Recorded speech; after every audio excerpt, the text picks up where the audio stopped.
jalan.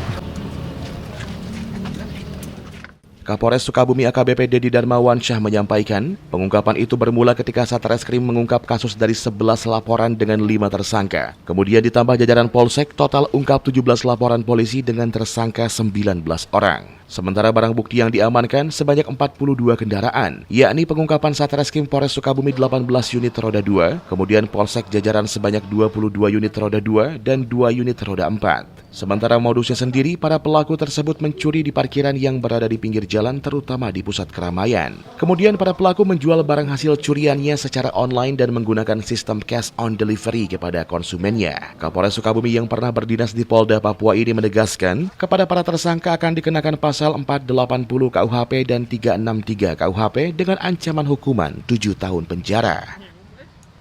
Bismillahirrahmanirrahim. Assalamualaikum warahmatullahi wabarakatuh.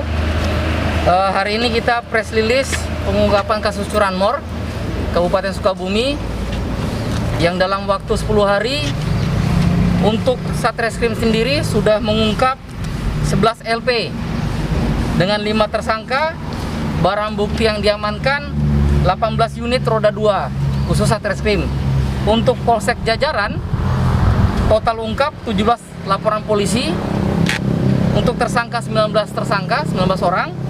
Barang bukti yang diamankan ada 22 unit roda 2 dan 2 unit roda 4.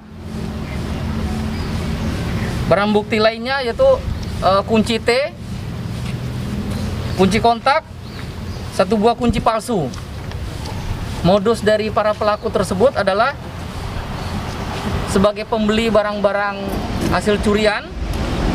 Yang kedua, mencuri atau mengambil barang dengan menggunakan kunci T di parkiran-parkiran pinggir jalan dan membeli secara COD barang-barang hasil curian. Dari Sukabumi, Rizky Miftah melaporkan untuk Dinamika.